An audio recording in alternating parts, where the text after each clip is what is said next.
Right, RMRB. We're going to start with a funny one. Actually, we're going to come out the gate with a bit of comedy. We all love comedy on this channel. Richard's not funny. A little bit of comedy. You may notice that this team, PERA, they went, didn't they? Remember them qualifying? Remember when they qualified to the RMR and everybody was losing their mind? And we had Guild, the powerhouse of Guild Eagles, lost to them and said, well, we can't lose. They must be cheaters. Look, he's not even looking at his screen when he died. Now, listen, as I've said before, and people have said off the basis of that stream, you're defending cheaters now. Guess we've gone full circle. You've jumped the shark in life, Richard Lewis. Used to respect you, lost all respect. HLTV thread. I just said there wasn't enough evidence. Like, again, I don't know. Like, I think I've been a pretty consistent guy when it comes to this. Like, I never went hard in on Flusher. I just said if you put a gun to my head, yeah, I think he did it, but whatever. There's no proof, there's no evidence. I wouldn't have called for him to be fucking banned. It gets a bit more tricky on the match fixing stuff because it's like, you know, if teams match fix and they get banned by bookies, why do you invite them to your tournaments? I think that's enough to not extend an invite, an optional luxury, but I wouldn't want them penalised in some sort of you are banned for life based on some flimsy evidence. I don't like that. It's got to be bang to rights, or you can't punish people. It's just a fundamental principle. Listen, it does occasionally mean that, like, you're going to have situations where Flusher is basically the O.J. Simpson of counterstrike in a lot of ways, but you know, you've got to have due process. Somebody make that meme. OJ putting on the glove, Flusher's face, please. Send it me. So anyway, PERA went. And obviously, this team was the most scrutinised team here that had some, you know, okay results, I want to say, online. And as you can see from the results table, they fucking bombed. And there was much rejoicing and much laughter. Pro players even going, you know, you can't radar hack now, I guess, lol, and all of that stuff. Anyway, you can see from the results, here's what happened. So obviously, they had to play Gamer Legion. When I say Gamer, you say Legion. Gamer. And they had to play Cloud9. I would argue these are very tough best of one games. I'm just saying. But they did get spanked. They got absolutely manhandled. Because, this was on LAN. The whole radar thing, you can't do it at LAN. If they were doing it in a video game in Minecraft. So, they lost both of the games right out the gate. And were in the best of 3 of death. Where they got Preezy. And they took a map off Preezy. And Preezy, right?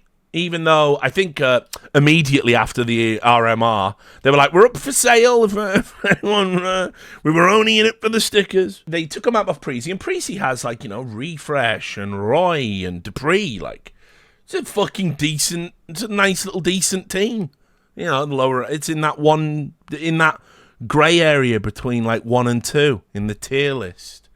And so you took a map at LAN. It's respectable, but they lost. And obviously everybody was fucking wailing on these guys, like just on social media. It's not a good time. Now listen, I don't know if they cheated or not. If it's the year of karma, karma has occurred. They've gone 0-3 at LAN. Their reputations will be dog shit.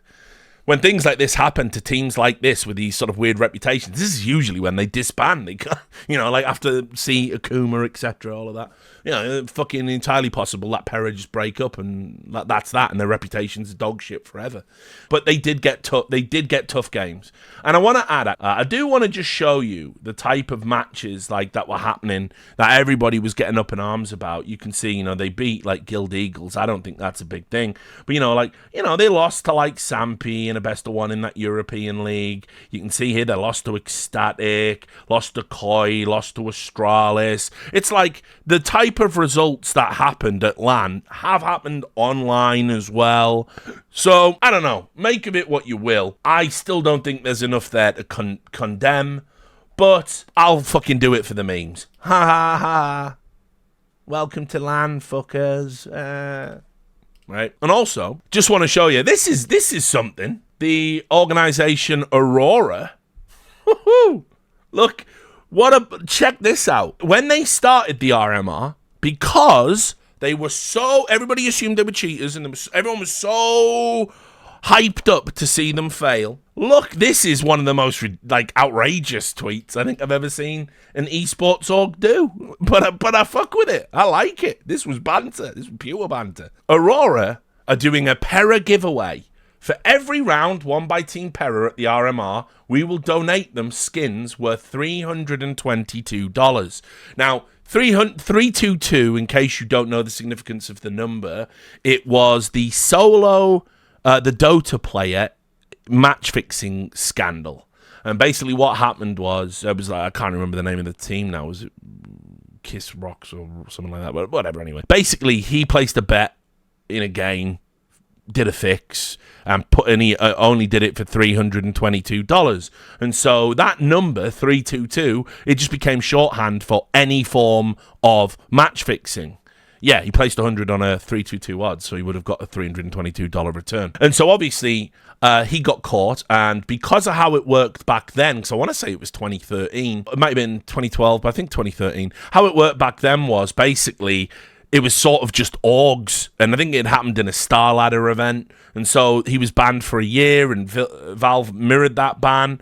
It wasn't until iBuyPower happened in 2015 that kind of Valve started saying, right, for match fixes, we're going to give you these lifetime bans as if you got a VAC ban as well. And so he got to come back after a year. One of the things lots of people get super pissed off about, the iBuyPower guys got a lifetime ban. Solos competed at many TIs and made a fuck ton of money. So, and they always go, well, why isn't he banned for life? So there you go. But that's the significance of 322. Anyway, we will donate them skins worth $322. Everyone knows that today the PERA team is withstanding their test for the main tournament in CS2. That is major. The lion's share of the community, which includes ourselves, doesn't believe this team and thinks they are involved in rigged matches. To put our confidence to test, we are promising the PERA team $322 of skins for every round won at the RMR, but on the condition of at least one game that ends in their victory. But if the team fails an 0-3 at the RMR, we will have a big giveaway for subscribers instead. 10 lucky subscribers will receive skins worth $322. PERA, your fate is in your hands. Love, Aurora. Now, isn't that fucking baller as fuck? Like, on the one hand, purist good guy Rich, he thinks you are kind of subverting and tampering with the potential outcome of a tournament in the way. And I had this conversation with Kassad when Kassad put up the EG bounty thing. I said, you work as an analyst and you're offering people money to beat teams as an additional incentive. Could get tricky from an integrity standpoint. Not something I do. And Kassad went, fuck it. Fuck EG. And did it anyway. Well, he's a real one. Fair enough. You've got me there, mate. You have got me there. Fuck it. Fuck EG. Now, this obviously does the same. But can you imagine the fucking pressure that these guys were under? They're already despised by the community. Fucking pros are calling them for cheating. I believe that org that fucking pretended to shut down because of too many cheaters got beat by them. Everyone hated these motherfuckers. And then Aurora just rock up, right, and go, listen, you've got to win one, just win one map. But we're so confident you won't, we're going to put this money up. Like, fuck your life, dude. All you got to do is win a map, right? So they did win one map, but it wasn't a match that ended in a victory, and they went 0-3. Steeko in the chat, good to see you, brother, man, miss you. He says, if they perform at EPL, this will be forgotten, right? No, they're done now. They're toast. Their reputations are cemented. Every single loss is going to pile on them. It's just going to be a misery factory. You know what it's like when you're the fucking bad guy and everybody likes to fucking dogpile on you. When you're considered, something, you're not allowed to change into something else. So obviously they're just going to get, it's going to be hell on earth for them. It is kind of funny, but it'd be sad if I gave a shit about them, but I don't. We'll fold this in. This was what? This is crazier than the Aurora tweet, right? This is one expert. Now, I've said my piece about them, right? We're just talking about this today. We're not off down a rabbit hole. They The old Richie rabbit hole. One expert. They're sponsors of the major, yeah? They're sponsors of the RMR.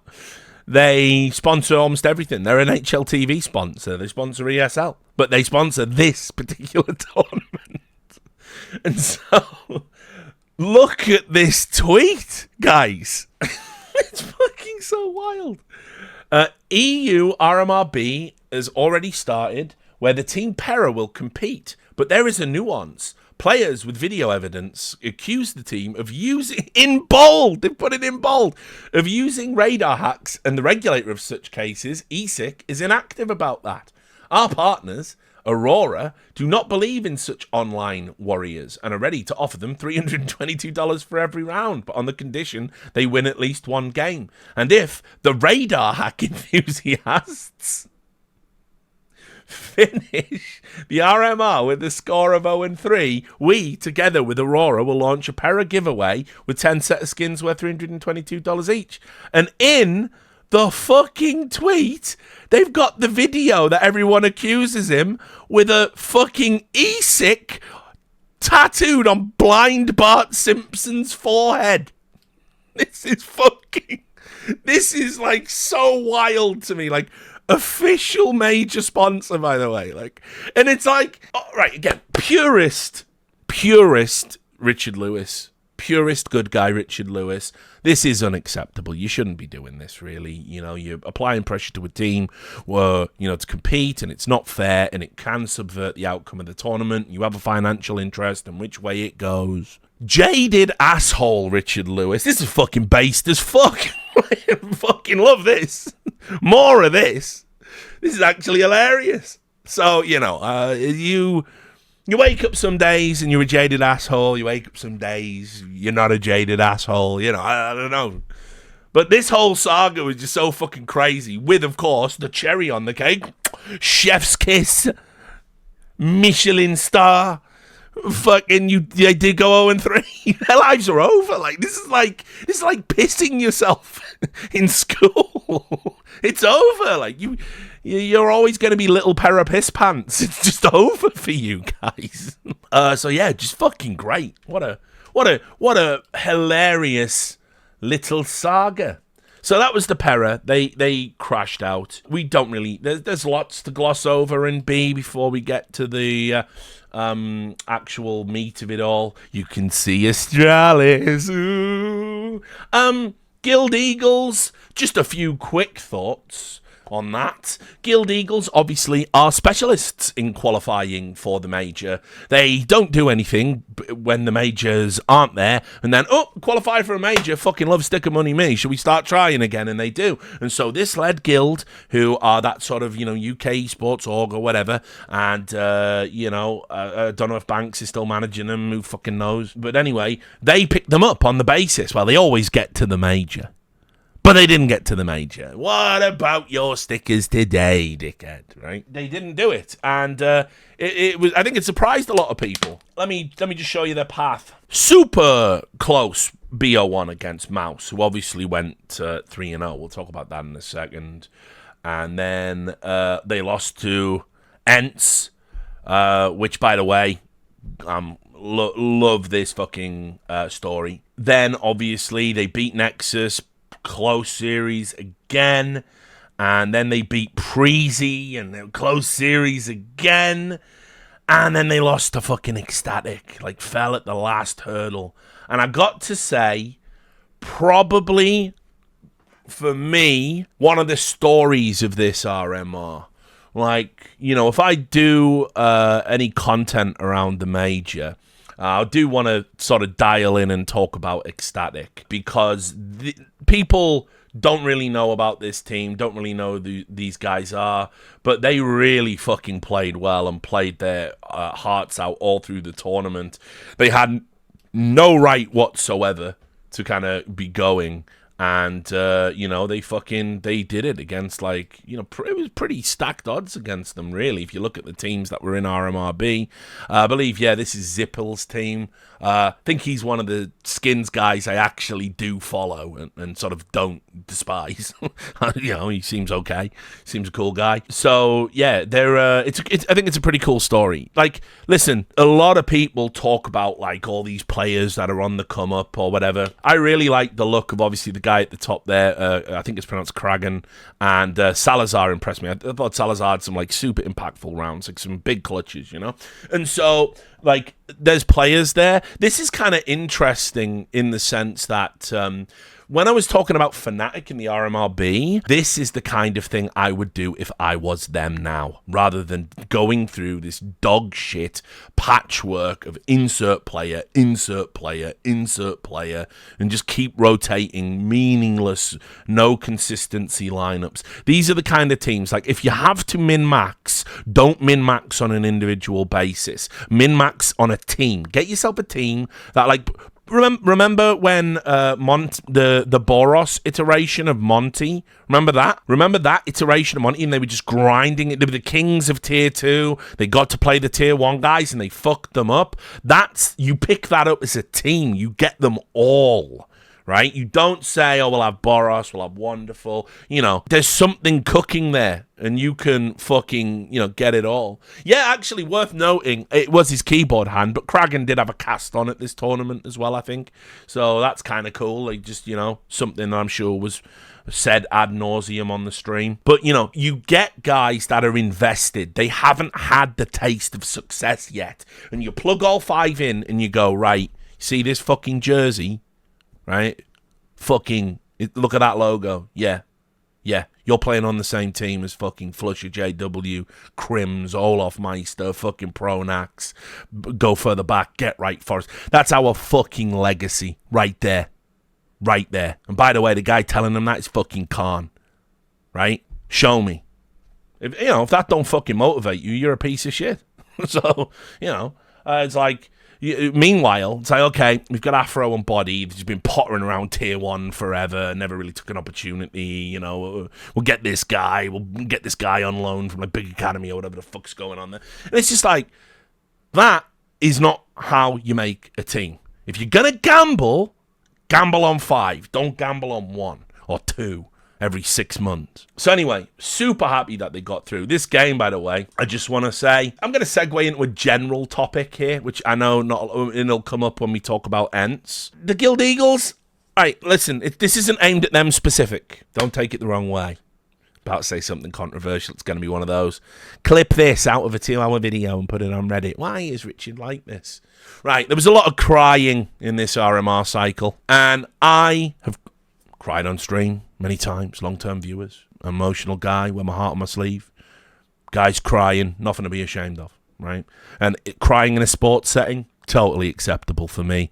Popular, like legendary player retires, have a man tier. Alan Shearer wave him goodbye. Yep, totally fine. It's all fine. Crying's fine. It's okay to cry. It does you good to have a cry. So I'm just saying, there's different types of crying. There's ugly crying, manly crying, one tear, you only let one break the dam. Your eyes are all water, and then just one comes out, and then you just choke the rest down, right? And there was lots of crying at this major qualifier, the RMR, and everybody was fucking going like, oh, look at the passion, look what it means, oh my god. There's cameras zooming in, cry for me, bitches, cry, right? And it was like, okay, it's good TV, fuck with it, it makes sense. But here's the problem with it. They were fucking, oh, hey, Hipple, he's in the chat. Congratulations on qualifying, my man. They're not crying because it's like, wow, I get, so this doesn't apply to the ECSTATIC guys, right? They're totally fine to cry, right? This is like really, really a big deal for them. I'm talking about the regular dudes here, the dudes who've been to like all the majors, right, and been in multiple teams. They're crying, not because, I get to go into the pantheon of the greats and I'm going to be at a world championship. They're crying because I've just lost $200,000, or I've just got $300,000 out of a sticker capsule, and it's like, it's so cynical, and I hate the fucking way that we've turned, like, qualifying for a major just used to be something on itself. It was like the money was an afterthought. Like, I am going to be, competing at this huge event, world champions. I'm going to have cultural impact. Millions of people are going to be watching, right? And it used to be about that shit. And now it's like the RMR has become the most important tournament because sticker money. And it's sad. I just don't fucking like it. And it's just a black pill for all CS fans that you have to swallow. They're not crying because of the glory. They're crying because of the cash. And somebody in the chat, first-time chatter, Metal42XD. Don't know if the XD was necessary, but I guess Metal42 was taken, so fair enough. He or they or she asks, isn't that the same with every sport? No, it isn't. No, it isn't. You know, in the World Cup final, you know, like when Holland lost, or the Netherlands, sorry, those people crying, it's not about money. It's because, like, that's a once every 4 years. Like, you might only compete at one in your entire career, and you got to the final and you lost. And no, you're like that woman who, when Trump got voted, no, right? That's passion, man. That's fucking because you know. Put it this way, when Carrigan cried. Let me give you an example. Carrigan cried at Katowice recently when they lost, and it really shook him up, and you could see it really shook him up. Do you know why he's crying? He's crying because he knows that at the start of CS2, he's adding tournaments and trophies, 6 finals or whatever the fuck in a row, and he's 32 now or 33. It's coming to the end. It's coming to the end. And he's looking back at his legacy, and every 34, and every single time he lets a trophy slip, he knows it's not going in the ledger. And that ledger's fucking important to him. It's his entire life. It's his entire legacy, his entire career. He's been chasing Glaive for years, and he's within touching distance. He's within touching distance of being a genuine GOAT contender, and he fucking wants it. And he works for it, and he drives for it. And when it slips through your fingers, like the Holy Grail at the end of Indiana Jones and The Last Crusade, it fucking hurts. It's not about the money. He's set for fucking life. He's also a genius in real life. The guy's gonna fucking be fine. He's gonna have never gonna want for money. Do you think he cares about a fucking sticker? That's the difference. When you show me that type of crying, wow, we got a real fucking player here. We got a real captain here. You show me the stickers. Because, by the way, fast forward to when the stickers come out and all the dog shit annoying signatures, indeed, if they haven't already been submitted, are going to come out. People sneaking in penises and Amogus outlines and whatever else. We're going to go through that rigmarole again. And everyone's going to be like, oh, Richard, let people enjoy things. It's meant to be a fucking sport. Can we not draw knobs on the stickers? Can we not? Can we leave the cocks and balls off the thing that's meant to be like a tribute to the legacy of the great professional? No, we can't do that, can we? All right, my bad. Silly me. So anyway, that pissed me off, right? I'm just saying. I know I'm a hater. I'll own that. That's probably really petty. But I love sports. And CS was my esport.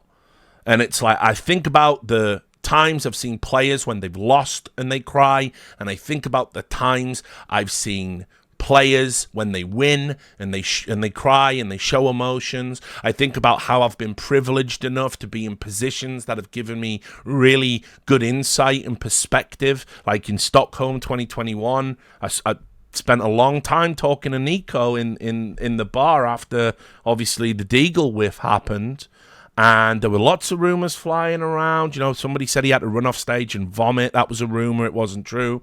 But somebody said that. And it was like, you know, talking to him, the way he just accepted it and metabolized it. I was so fucking like, I had so much respect for him, actually. You know?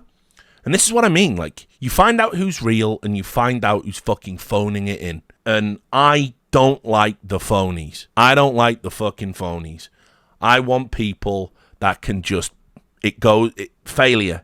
Like, I drank beers with Carrigan after they lost Boston. Obviously, my event was very strange because I had to have a bodyguard for the whole thing, and there was some psycho saying he was going to shoot me, and it was really tough, so I couldn't really spend any time in the public gallery. So I had a friend from another game. They sort of booked a table in a bar, sort of quiet, away from where everyone else was in the after party, and me and Carrigan were there. And, you know, we were having a beer right after that fucking, you know, the throw. And, dude, the way he fucking tanked it, so much respect for that man. Like, the way that he just said, you know, I've played CS long enough to know that sometimes in a moment, it's going to go against you, and you've got to kind of like, you got to just take the loss. And he took responsibility and said, you know, obviously I'm the leader. I was the one making the calls.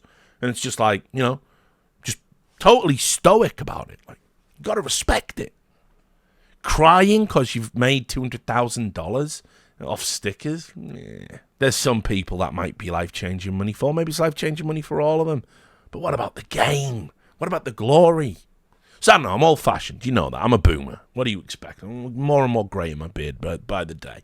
But I'm just saying. So we'll talk about the amazing achievement of ENCE by getting to this major and the context and around why it's important. But I just wanted to show you this so you get an idea of what I'm talking about. Now, I know Glaive. I never, obviously, like, it gets weird when I knew him from back in the day, and then obviously Astralis, all the reporting I've done around Astralis, it was weird, you know. I can't just be like checking in, hey, I'm shitting on your org and making your life difficult by extension, reporting all the heinous shit they do. How you doing, Lucas? You know, you can't maintain those kind of relationships like you used to. It never gets adversarial, and Lucas obviously knows if we ever had a problem, 100% help him out, or if anything was ever mischaracterized, even if I had to correct the record and it reframed Astralis or something in a positive light, he knows I would do that because the truth is all that matters. But, you know, we don't hang out or anything, but I have always got respect for this cat. Like, Lucas got his life together, his life together, dude.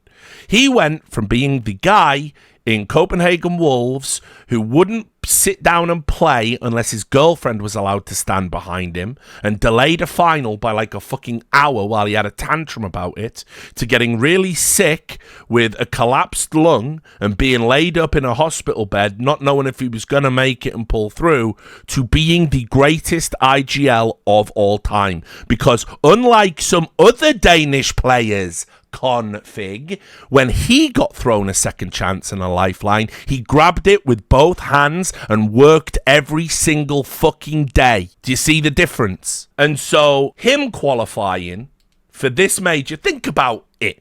He doesn't have to give a shit. He hasn't won anything in so long and is still the GOAT, right? That would make anybody complacent. That would make anybody lazy. It's like having 3 esports Journalist of the Year awards when you know your nearest competition hasn't even got 2. You just go, I'll phone it in 2024. Just React Andy content. Yeah, I imagine it's like that. And of course I should have had 4. But anyway, I want you to watch this clip. The question from Banks was, what does it mean to have qualified? And look, like, this guy is fucking... This is what I mean about manly crying. He is fighting. He is fucking holding it in. Right? It means a lot to me and also to the team and for everyone. So, wait. No, it's fine. Yeah. The majors make this feeling. The RMRs do this every time, win or lose. And for you, you've been battling back and forward with this team, right? You go 2-2 and getting it done over Astralis. That is what's most impressive. And this is why it means so much to you, right? Yes, and I mean, I didn't qualify for a major 3 times in a row. So thanks, config. It was really meaningful to me. And of course, going up some of my former teammates, it means a lot as well. They are a really good team, and I'm really happy that we beat them. But I also have some sadness for them because I like them a lot. Also, all the guys in the office, I know they still have a chance, and I really hope they will qualify also. That's my fucking IGL, boys. Don't know about you. Held his shit together when he's a fucking cauldron of adrenaline and emotion. Showed genuine passion. Because again, what did he say? Listen to the words. This is how you know what's going through his mind. Didn't qualify for 3 majors. It's not about the stickers. It's not about the prize money. It's about fucking legacy. He's looking over his shoulder, seeing Carrigan like fucking Captain America and Winter Soldier, like fucking full pelt. Like, shit. I need to fucking win one. And I'll say this, if he wins something, any trophy, any prestige trophy with this ENCE lineup, then, sorry, Carrigan, we're gonna have to fucking reset the clock, and you're gonna have to fucking keep on trucking. But I love it. It's such a fascinating fucking battle between these two greats of the game. It's not like Messi, Ronaldo, but it's like different eras of captains. You know, it's more like I don't know, it's like Roy Keane-esque, you know, Roy Keane versus some other, like, battling midfield. I'm trying to think who it was in their era, you know, like, kind of, you know, maybe Barcelona, I suppose, would be their, like, big international rivalry at the time. That was great. Oh, yeah, Keane Vieira, there you go. It's like Keane Vieira, I'll take that, in the Prem. It's like that, because these are the guys that want to fucking win. Only the trophies matter. It's not about money. It's not about salary. And they work. And they're butting heads. And they're totally aware of each other's legacy and all the catch-up and everything. And I just fucking love this. I love that the most winningest GOAT, IGL, is crying with joy because he gets a chance to win again. And, by his own admission, doing it with a team nobody thought ENCE were going to get through. So let's talk about that part of it, why I thought ENCE. And once again, by the way, are ENCE the best run org in Europe? I mean, yeah, probably. You know, fucking Nip, Fnatic, Astralis. Like, pay attention. I'll tell you a story. It will sound unbelievable. But please believe me. ENCE, here are their results at this RMR cycle. This happened. You want to talk about character and you want to talk about resilience? Again, contrast this to NIP. Contrast it to Config with his head in his hands.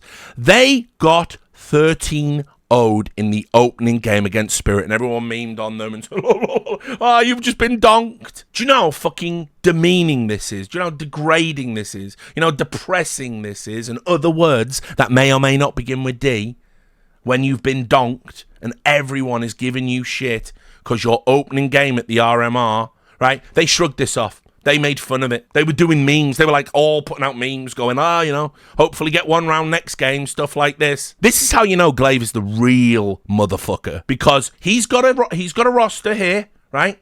Look at the roster. Dika, Goofy, Hades, Kylar. That is not an experienced roster when it comes to this type of competition. And they could have crumbled. It could have broke them. But Glaives rallied them round. Fucking said, listen, it's just one game. It's just one map. Team Spirit are a hot team right now. Everyone's saying that they might be favourites for the major. Let's just fucking forget about that one and let's have it. Because he gave a shit. And being a leader, Snappy has never contributed a better quote than when he said it's 80% outside the server. This is how I judge IGLs as well. I love your playbook, I love your strats, but do you say the right things in the media? Do you take responsibility when things go wrong? Blame, you might say. Can you rally the troops? Can you pull a speech out your arse? Do you know when somebody's low how to lift them up? Or if someone's too high to bring them down and ground them? Glaive knows those things. He does those things. And I'll add, yep, you guys are absolutely right. What a hiring Cuban has been. Obviously known him many years. Wonderful guy. Really great dude. I've said this many times, I hope they do something with it at the major. I love that this generation, of those Polish players, so special, are all coaches now and all competing against each other. I fucking love it. It's actually got me re-energized about CS. I want to see a Neo Taz fucking coach battle, which we had. I want to see Cuban get in the mix with his old guys. I love that they're all there, happy, smiling faces, healthy. They gave their lives to the game, and the game is giving them opportunities. And like all greats, they are seizing those opportunities. It is a beautiful thing. You are blessed to be able to witness this. And if you're a boomer like me and you got got to see them play in their primes, you really understand what a blessing this is. And it mustn't be ignored. Like, we need content about that. I want that story told. You know, you get all three of them, you interview, you talk about their team dynamics, different philosophies, you fold it in, 20-minute documentary, play that in one of the many delays. It'll be fucking straight fire. I'll fly out, I'll direct it for you. And yeah, Natu in the chat, you're lucky you didn't have to play them. Exactly fucking right. You want to talk about some of the originals that would never give up, never knew when they were dead? Those guys, like back in the fucking day. I mean, put it this way. There's a story. It's unrelated to the RMR, but, you know, you sign up for all the ramblings, don't you? Let me tell you a story. They were in, God, who was it who fucked them over? Was it like Universal Soldiers, maybe? Anyway, some org had fucked them over in the past. And then there was a new org that was like a South African conglomerate. It was called Vitriolic. And Vitriolic signed that team, though, you know, with the lineup with Pasha in. And they had basically promised them all sorts of stuff. It was a huge coup for a small organization to have these greats there. And anyway, they got fucked over. And just before the World Cyber Games, which was a huge deal in 1.6, Vitriolic basically said, we can't afford to pay for you to go, and we're going to have problems making you back salary. And so they decided as a team that they would go to the World Cyber Games anyway on their own money, and they changed their name to a team called Again. And the reason they were called Again was because we've been fucked over again. And do you know what happened? They won that World Cyber Games. These guys are fucking gangsters. Like, they are some of the fucking most outrageous competitors to have ever graced Counter-Strike. All of them. And they're all coaches right now. And it's fucking amazing. So anyway, boomer memories. So, this was the ENCE results. So, we know about the 13-0. You've got to bounce back. Remember, it's best of ones. You play twice in a day. So you have to bounce back immediately. So they laughed it off. They did the memes. They go. They get the 13-6. Right? Now, Guild Eagles, as we've established, potentially a tricky opponent, especially as you've only got like an hour to put it out your fucking head before you're playing again. So that's like a mega result that they got a good result there. They get to go to bed, relax, you know, decompress, OT win over Gamer Legion, fucking legit, right? Like, they've done it again. And then, okay, Vitality come along. It's a best of three. What are you going to do? They got Z-Wooed, they got donked, and they got Z-Wooed. And so you go into the last day, and fate dictates that Glaive, with a team of relatively inexperienced players, certainly at least 2 inexperienced players on that roster, I would argue 3, they've got to play his old org Astralis. Oh my me. Wasn't this great, by the way, guys? Wasn't this amazing that we got to fucking see this? I was tumescent. This was fucking brilliant. And so I have to say, like, this might be one of the best RMRs already. Right? Like, it had so many delicious storylines and heartbreak and underdog stories and, you know, all of the matchups you wanted, G2, FaZe, everything just seemed to align to give you, like, good games, compelling storylines. Again, I hope at the major we're going to call back to these storylines, because if you learn anything about the entertainment business, esports needs to start doing it like wrestling. Yeah? All the interviews, we're cutting promos, and then the world final, it's WrestleMania, right? In Denmark, it's CS2 major, right? And then boom, we're going to do all the callbacks, and then all the games are going to seem super significant and mean things. We're not just going to breeze through them. Every game's going to have this narrative attachment. No one cuts promos in fucking esports. What are we doing? This RMR, it's too good to waste these storylines, so fucking don't. Anyway, this game, this was just the fucking measure of the man. Because, listen, to beat Astralis on their pick of Ancient, which, you know, they've got a good record on sort of prior to the RMR, they got schooled. And I have to say it, and we'll talk about it more in the finale, which will be approximately 40 minutes, bashing Astralis. This is where you see the difference, the IGL diff. because Glaive not only called an amazing game, he pulled some super impactful rounds out of his arse. Like, I don't even know how he fucking did it. He had some clutches. He had some fucking, like, real high impact frags. And yeah, again, first time chatter, Sari 454. That, yeah, the 9-9, because remember, 9-9, that was the team they were in, one of the worst named teams of all time. They were bad on Ancient. They didn't have a good win rate on Ancient. Glaive has turned this around in such a crazy amount of time, beating Astralis 2-0 just like delicious. Now I'll tell you that story you won't believe. When ENCE sold their core to Falcons themselves scrambling to get a piece of the sticker pie and relevancy and the sports washing and all that, right? They picked up 9-9. They picked up the core of 9-9. Dude, they had, unironically, a 12-hour window to register a team. That was it. From the moment the core of their team went to signing they had 12 hours. And so this is what I mean about ENCE being a well-run org. Because I got to be honest, I won't lie, and I know Natu's in the chat, but he loves me and he forgives me. And he just typed, it was hectic. Oh yeah, I fucking bet. There was a very realistic chance that they didn't get a team in the 12 hours and sort of had to forfeit their spot. It would have been a fucking palaver. It would have been a disaster. But this is ENCE. And so I won't lie to R2 and I won't lie to ENCE fans and I won't lie to my chat. When they signed the 9-9 core, I went, well, that's a fucking joke. Placeholder. What a fucking waste of time. Sad, really. I've always liked ENCE. Fucked up this time, though. Well, I guess... I didn't know the context of the 12-hour window.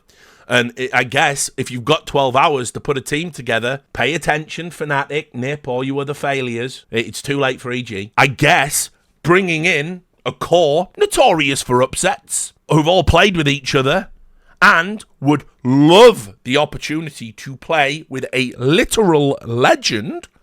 What do you know? And so I got to... This is like a perfect pickup for ENCE. I don't know what they'll do at the major, but being there is a miracle under the circumstances. So let me also add this. Do you want to know why I am 100% like, listen, I never pick teams of fanboy for them or any of that. You know, I try and stay relatively neutral, apart from the teams I shit on, but they deserve it. ENCE, I want them. I want them to do so well. Because the other thing I liked was when they interviewed, I think it was Dija, he said, we're working hard to do it for him, meaning Glaive. They said, we're doing it for our leader, you know? Like, I was like, oh, yeah, now you're talking. This is like Richard Lewis, like Coach Carter sports fantasies. I fucking love this shit. And I was dialed in immediately. That's why, like, when the Astralis game got threw up, I got on my knees. I prayed. I was like, please, I need this. Glaives need this. The Polish guys deserve it. ENCE deserves it. Let's fucking go. Like, let's go. And, man, they did it. And it's a testament to doing your research as an org. It's a testament to excellent coaching. It's a testament to excellent leadership, and it is a testament to players being respectful when they have opportunities given to them and to be in the presence of greatness. And for that greatness, just open yourself up to it, absorb it, listen, learn, develop. And they didn't even look like the 9-9 team. Fucking mega, what a story. W's all round. Excellent work. Now, I tell you what, right? We'll just do a quick fire round here. Things we don't really need to talk about. Vitality got through. Yeah? Ziwu, Maziwu. You know, after it's Donk, the greatest player of all time. You heard people talking shit. He popped off. But it's Vitality. They were always going to be there. There's no need to get into that. Apex. Can we do this? We'll do a little bit of Apex. Just a little bit. Just a little bit. Just in case you've not been following their journey through. They beat OG. I'm not talking about OG. I mean, as I said, OG are just there.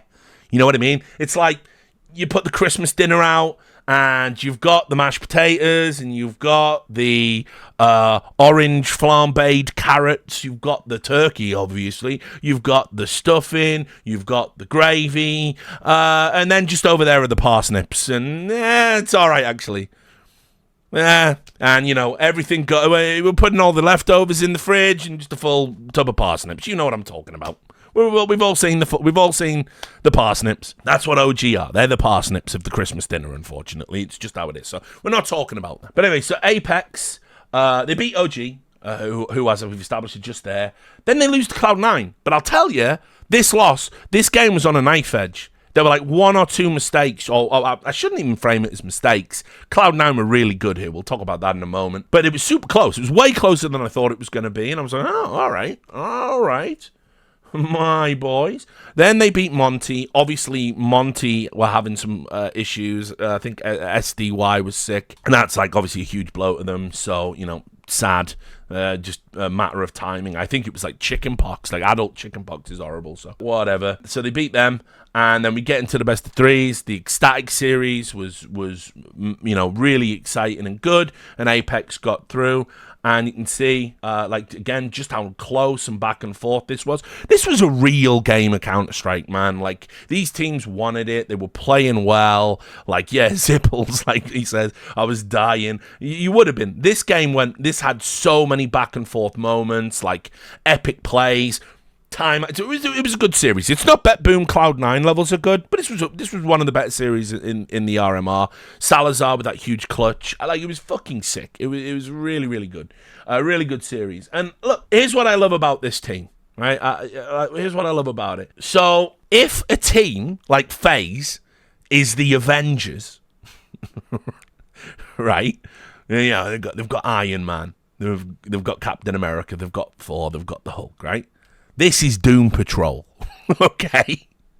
Like, these players have just been, like, you know, they were on big teams, and then the big team disappeared, and they went under, and, you know, like, people had sort of given up on him, and then there was, you know, Stico, and what's going on there? He's benched, he's back, he's not, he's in and out.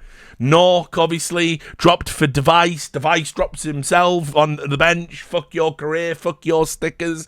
Like, these, you know, Kakanito, by the way, as well. He's another guy, like, just been around the fucking block, like. And so you're like, you know what I mean? It's like, this team sort of shouldn't work. But I mean it when I say it. Stico's one of the smartest motherfuckers. Like, you know, I value, you know, a lot of players you talk to, and they're, you know, they're functional. They're functional, but they don't have a lot going on. And, you know, when you have like a really in-depth conversation with like a player, it sort of catches you off guard a lot of the time. And you know, Stico's one of those dudes who's like super fucking like smart. He is not a brainlet, I can confirm. And you know what? I really like the Jacob comeback story and how much he fucking popped off at this event. I say it's a comeback story. He's sort of been coming back for a while, but obviously, I think last time I actually paid real attention, I think he was on that Extreme Mums lineup or whatever the fuck it was. And, you know, prior to that, I mean, I'll never forget 2015 Jacob when he just sort of burst out of fucking nowhere and was like one of the best players at Cluj-Napoca. I couldn't believe what I was seeing, like clutch after clutch after clutch, like super high impact. I've always rooted for this guy. And look, I know stories behind the scenes, and he you know, when his career hit that dip after he, you know, kind of got big, you know, he had some demons and some issues and stuff, and it's, you know, again, it's a beautiful comeback story. He's like really got his shit together, and I love Nork getting a fucking opportunity again. I like Nork, fuck man, like it's super unlucky. Like he wasn't doing anything wrong in that NIP lineup, and obviously it's just, I'm dropping you for Device, you know, like what, you can't even argue about it. And then the way the org treated him after that's another reason. Fuck Nip forever is really inexcusable and unforgivable. And Nork's even publicly tweeted, this is why I'll fuck with this guy as well. He publicly tweeted a joke when somebody said, oh, maybe you could go back to Nip or something, and then he said, nah, I'm good, and have my sticker money robbed. And it's just like, wow, okay. Players don't say that shit, because they, you know, no matter how bad an org treats them, they always would go back if there's a paycheck in it. We've many such cases. Sad. So, you know, Nork, love this team, and love that they did well, and looking forward to watching them play at the event. Right, I said it was a speed round. We're going in depth. By the way, if you didn't watch it, do watch that series. It's definitely one I would pull out. I'm not talking about Spirit, right? winning they were always going to the major. Donk. The interesting thing that we will talk about is Mouz. Mouz actually managed to not only beat them in a best of 3, but neutralize Donk and make him look like, I don't know, just the 5th best player in the world right now. So we won't go into that. Am I going to talk about Heroic? Yeah, because they did the tweet when Astralis went out of the LCQ, and they were like, "Hope everyone's having a good day, everybody." I gotta be honest. That fucking Heroic lineup has really surprised me. The whole no refunds meme, absolutely brilliant. But like, look, you can see they nearly didn't do it. Hammered by Vitality, beat Preezy, then beat Astralis. So already, by the way, like this was Astralis's nightmare. Astralis management's nightmare. And so obviously, yeah, they did the interview afterwards. Like, we fucked Astralis, no refunds, always good to beat them. They lost the spirit. I mean, that's just what's happening. So they're in the do or die game against Gamer Legion, and they pull a 2-0 out. And man, listen, this lineup, when they announced it, I was like, ugh. And just for full transparency, because I know some of you might not have watched the Maui Snake stream we did when Heroic was playing this game, I think Nikodos is not good. I just want to make that clear. He's not a good AWP. Unironically, I wish he would just rifle in this lineup. Watching him AWP this poorly over and over again, very frustrating. Tries to make plays like he's vintage Guardian, is not even 20% of the player Guardian was. And if you just rifle, your economy's going to be better, and you probably get more kills. His reaction time seems really slow whenever I watch it. But it's fine, because for some reason, Shush is sick as fuck. And, of course, all the pundits jumped on it as soon as Heroic qualified. Haha, Astralis, if you wanted a real Danish super team, you should have picked Shush. Say that at the start of the tournament, guys. Then I believe you committed to the bit, right? But anyway, Shush is fucking really good, obviously, and kind of always, he was low-key, he was always cooking in the kitchen. And Nertz, I mean, dude, he was fucking fantastic at this tournament. And, by the way, did a baller interview, which the type that can backfire, but did a baller interview after they said it's only a matter of time before we're one of the best teams in the world. All right then, holy shit. Because I look at this lineup and I didn't even have you in the top 10. So, fucking go for it. The Kixan pickup seems to be working out. They paid money for him, hundreds of thousands, I believe it was reportedly. And so, fuck, man, I had no stock in Kixan either and didn't think he was going to be good. But Heroic are there, man. Heroic stickers and no Astralis stickers. And then just, Mouse. They're the real surprise for me. Because I'm going to be honest, right? I still think they're not the real deal. I know everyone's on them because they've got Shuy and he's like a young fucking IGL and everyone's like, yeah. I just don't know, man. I don't know. I'm probably just being a hater, or I'm being a contrarian, or something's happening in my brain that I can't really assimilate, break down. I can't even figure my own. There's just something about this team where I think they're gonna fucking implode soon. But I could be wrong. But I mean, beat Guild Eagles, close. Beat ECSTATIC, expected. This game is mind-blowing to me. Because, we got to talk about this cat, right? I remember when Shuy, whatever we're calling him.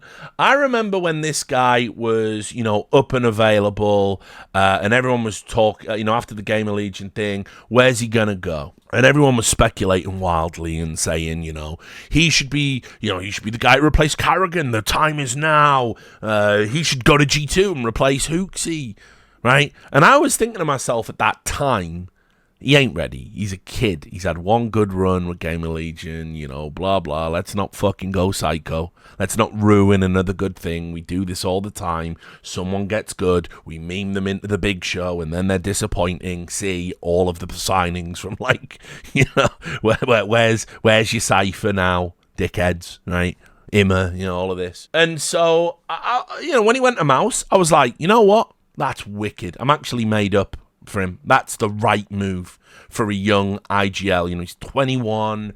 Already, he was like the IGL of like Mouz Academy. They won like 4 fucking academy leagues in a row.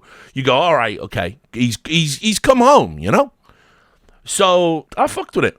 But I looked at that roster and I was like, it just isn't it. Like when they got Brollan, like I knew that obviously Brollan was like, again, he was just cooked. He just had enough of the environment he was in. And, again, they sort of alluded to that with the interview when they said it's good that he's happy again. But I also had real reservations about whether Brollan could ever be good again, because you have to understand, he got good at that same time when Kriegs and Augs were just abusable weapons, and then coincidentally fell off when they weren't. And the prescribed wisdom about Brollan as a player was that actually it was the guns that were good and, whatever.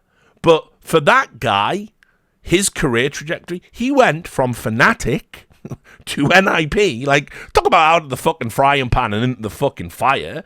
And he wasn't playing well, And by the way, when they signed him, remember, big brouhaha when Nip signed him. It was like, this is it now. We're look at this super team and we're spending money. Well, it just never worked out like that, right? So for me, when Mouz announced this signing, it wasn't that I thought it was underwhelming. I just thought it was a place could maybe get his shit back together. But he's actually legitimately playing well, like almost out of the gate, which is good. And Sky Fusion, because I am capable of admitting I'm wrong, despite what Reddit says, I will include that. Maui said in another show that Brollan actually has his best stats after the Krieg nerf. So maybe I am doing that thing where I'm repeating a lazy narrative, which I condemn other people for. So if I am doing that, sorry, ignore me. Go look at the numbers and judge for yourself. I'm just wrong. It's okay. It's okay to be wrong sometimes. But anyway, I thought it was somewhere he would come to and just sort of get his shit together, No need to apologize either, Sky Fusion. You're a very polite individual. It's totally fine. It's a stream, and I like it when people engage with the stream in cool ways instead of telling me I'm fat, bald, old, or to kill myself. So you're more than welcome. Anyway, so I don't really rate Exertion. I say Xertion because that's how you used to pronounce the Source player who had that name. He's alright. And I think Torji is fucking dog shit. I'm sorry. I can't handle it. I can't. This is like, he makes all the mistakes Brokey makes, but has none of the pop-offs. It's like, it really like fucking kills me to like watch him play, man. Like, I was saying on the Maui stream, and no one will fuck with this opinion, but like, if I had a choice between Torzi or Hallzerk, it's Hallzerk every time. Like, it's Hallzerk. Unironically, Hallzerk every single, not even a hesitation. Not even a hesitation. So that's kind of where I rate Torzi. So look, man, a lot of these are like academy players, or like in the case of Brollan, been star players and have fallen on hard times. This is a tough job. Like, a seasoned in-game leader would struggle to turn this into something, right? So this would have been a difficult turnaround for like a seasoned IGL, let alone a 21-year-old, really having his first time at the big show.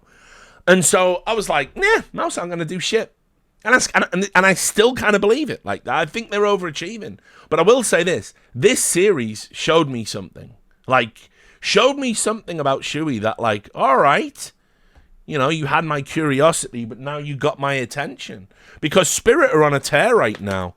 People are even saying Spirit are favourites for the major, which, like, hold on. They're peaking at the right time, but hold on, relax. And they're on a tear. Chopper is doing a mega job, like, in terms of his in-game leading. And, yeah, I think you might be right. I think this is the only time they've lost this year in a series. So, holy shit. And as I said, remember, this guy, the little donker, the cute little donker, right? He's destroying everyone. He's destroying the best teams in the world. He's winning angels against the best players in the world. He's murking everyone right now. Everyone's talking about him, putting him in thumbnails for clickbait. Like, well, he just had a normal game. And if you watch this, and I made this point on Maui stream, this demo right now, these demos, They are the most watched demos right now. 100%. Every IGL on every team has gone over this demo. Every analyst, every coach has watched this demo religiously since this series happened, because they all want to know what the special sauce is, because they literally, people said, like, the surface level appreciators are like, Donk had an off game. They shut him up. They shut him down. Yeah, you pick Vertigo. Step one, right? But I mean, you have to know that to do that. And obviously, he's a bit more reserved, and that's the nature of the map. Get it out of the pool, please. Can we have cash back, please? Or I'll take trains, anything. But, like, they just fucking played super tight, super smart, super tactical. They understood Spirit strats. They knew what they were doing. They had the reads. They had the mid-round rotations and the mid-round calls. It was a masterclass in tactical play. So on the one hand, I'm not a Mouz believer, because I don't think that's sustainable. I think eventually you're deemed enough of a threat that when I play you, I have your playbook tattooed on my brain. And Mouz aren't there yet. But them going 3-0 legit fucking surprised me. Like, I have to say it. And I do think they'll drop off still. I'm on that haterade. I don't think that team's good enough. I think when other players and other teams start getting their shit together. But if I'm wrong, I'm wrong, you know? And I'll fucking own it. But great start to his career, man, for Shuy. Right, so are we done? Yeah, Cloud9, they're looking good. Best they ever have been. Good to see Boomich back. Sad for Preezy. Dupree loses his streak. Been to every major. No Dupree at this major. Again, love the fact that Dupree, instead of stealing a check, he went to play in a bit more of an inexperienced lineup. Went down the food chain and still went and competed. You know what? Dupree could have just sat this out, and then he goes, well, I didn't try to qualify for that one, so I have qualified for everyone I attempted to. He could have tried to cheese the record. He didn't. He put it on the line. And as Richard Harrow said about Jimmy in Boardwalk Empire, Dupree was a soldier. He fought. He lost. You got to respect it. He'll always be the five times. He's the Booker T. He's the Booker T of CS. So you got to respect it.